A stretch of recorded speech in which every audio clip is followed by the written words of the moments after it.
नमस्कार। आज आमे देखिबा संख्या प्रणाली बा नंबर सिस्टम किछि एमती जबरदस्त कौशल जहा परीक्षा रे केवल समय बंचेबनी बरং नंबर भी बढ़ेइबो। तेबे आउ डेरी नकरी चलंतु आरंभ करिबा।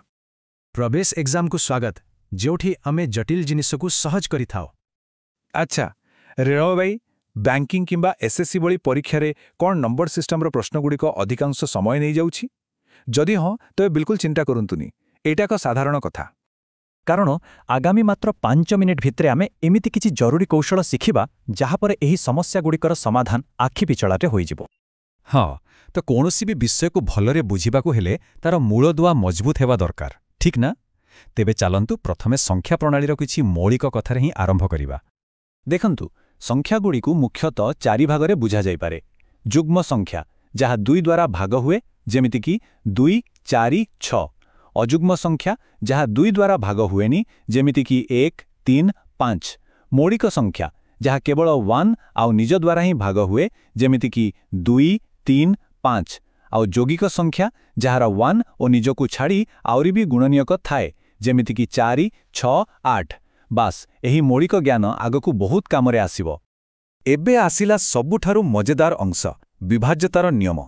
ये हेउची सही शॉर्टकट जहा बिना कोनोसी लंबा भागक्रिया रे सीधा उत्तर देइथाए।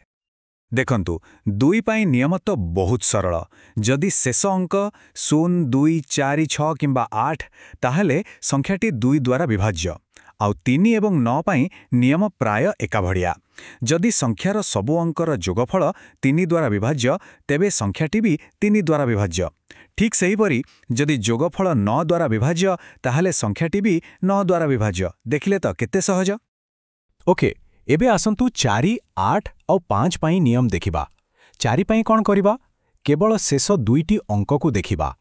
जदि सेईटा 4 द्वारा विभाज्य तेबे पूरा संख्याटी विभाज्य। 8 पाई शेष 3टी अंक देखिबाकू पड़िबो।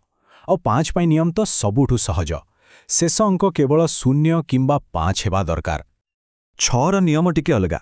जो संख्या 2 एवं 3 ए दुईटा जाकरे भाग हेउची सेटा 6 द्वारा भी विभाज्य हेबो। सिंपल, किंतु 11 पाई नियमटा को टिके ध्यान देई बुझिबाकू पड़िबो। प्रथमे अजुग्म स्थानर अंकगुडी को जोग करंतु, तापरे जुग्म स्थानर अंकगुडी को जोग करंतु।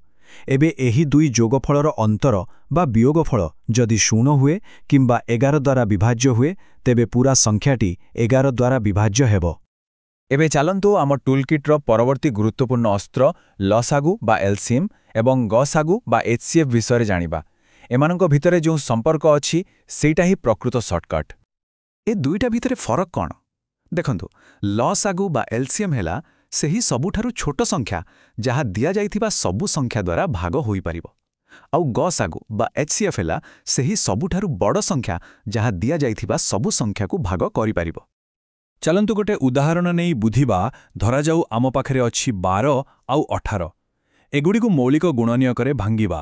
गसागु पाई केवल साधारण गुणनीयकर सबुटु कम घातकु नेबा आउ लसागु पाई सबु गुणनीयकर सबुटु अधिक घातकु नेबा। तेबे उत्तर हेला गसागु 6 एवं लसागु 36। आउ एइटा एई सूत्रटी को पूरापूरी मने रखि दियंतु। एइटा हेउची गोटे मैजिक फॉर्मूला। दुईटी संख्यार लसागु आउ गसागुर गुणफल सबुबेले सेई संख्या दुईटीर गुणफल सहित समान हेबो। एइटा बहुत जटिल प्रश्न को सहज करि दिए। एबे आसंतु आउ गोटे पावरफुल ट्रिक विषय जानिबा जहा भागशेष बा रिमाइंडर सह जड़ित। एइटा बड़ बड़ गणना को चुटकीरे समाधान करिदबो। केबे केबे बहुत बड़ संख्यार भागशेष बाहर करिबाकू पड़े, तो सेतेबेले कोन करिबा?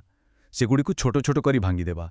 जोग करिबार थिले प्रत्येक संख्यार अलग अलग भागशेष को जोग करी तार भागशेष बाहर करिबा। सेहीपरि गुणन करिबार थिले प्रत्येक संख्यार भागशेष को गुणन करी तार भागशेष बाहर करिबा। हेले जदि बड़ घात थाए जेमति कि 2 घात को 7 रे भाग करिबा, एठी कोन करिबा? एठी गोटे पैटर्न खोजिबाकू पड़िबो।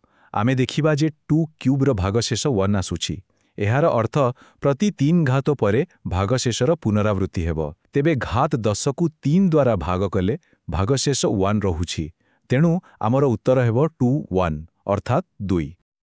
तेबे जहा सबु शिखिले ताकू कामरे लगेबा तो। चलंतु किछि पुराना प्रश्नपत्ररु प्रश्न उठेबा आउ देखिबा एही कौशल केते काम करूछि। एइटा हेउछि एसएससी सीजीएल रे आसीथिबा गोटिए प्रश्न।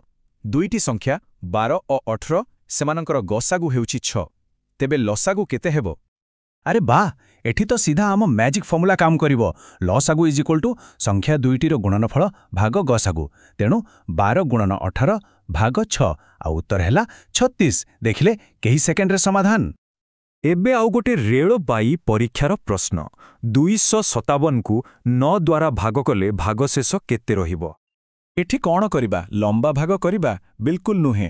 ଆମେ 9ର ନିୟମ ବ୍ୟବହାର କରିବା। 2 ଯୁକ୍ତ 5 ଯୁକ୍ତ 7 ହେଲା 14। 14କୁ 9ରେ ଭାଗ କଲେ ଭାଗଶେଷ 5 ଆସେ। ତେଣୁ 257କୁ 9ରେ ଭାଗ କଲେ ମଧ୍ୟ ଭାଗଶେଷ 5 ହିଁ ଆସିବ। ଏତେ ସରଳ। ଓକେ, ତେବେ ଶେଷରେ ମନେ ରଖିବା ପାଇଁ 3ଟି ମୁଖ୍ୟ ଜିନିଷ। 1. ଲସାଗୁ ଆଉ ଗସାଗୁର ସମ୍ପର୍କ ସୂତ୍ର। 2. ଭାଗଶେଷ ସମସ୍ୟାକୁ ଛୋଟ ଛୋଟ କରି ସମାଧାନ କରିବା। ଆଉ 3. ବିଭାଜ୍ୟତାର ନିୟମଗୁଡ଼ିକୁ ଭଲ ଭାବରେ ମନେ ରଖିବା। ଆଉ ଯଦି ଏମିତି ଅଧିକ ପ୍ରାକ୍ଟିସ୍ କରିବାକୁ ଚାହୁଁଛନ୍ତି, ତେବେ probesh.exam.comରେ ପଞ୍ଜୀକରଣ କରାଯାଇପାରେ। ସେଠାରେ ମାଗଣାରେ ମକ୍ ଟେଷ୍ଟ ଆଉ AI ପାୱାର୍ଡ ଲର୍ଣ୍ଣିଂ ଟୁଲ୍ସର ସୁବିଧା ବି ମିଳିବ। ତେବେ ଆଜି ପାଇଁ ଏତିକି। ଆଶା କରୁଛି ଏହିସବୁ କୌଶଳ ପରୀକ୍ଷା ପ୍ରସ୍ତୁତିରେ ନିଶ୍ଚୟ ସାହାଯ୍ୟ କରିବ। ମନେ ରଖନ୍ତୁ, ଗଣିତ କେବଳ ସୂତ୍ର ନୁହେଁ, ବରଂ ତର୍କରକ ଖେଳ। ଆଉ ହଁ, ଯଦି ଏହି ଆଲୋଚନା ଭଲ ଲାଗିଲା, ତେବେ ଲାଇକ୍, କମେଣ୍ଟ ଆଉ ସବସ୍କ୍ରାଇବ୍ କରିବାକୁ ଜମା ଭୁଲିବେନି।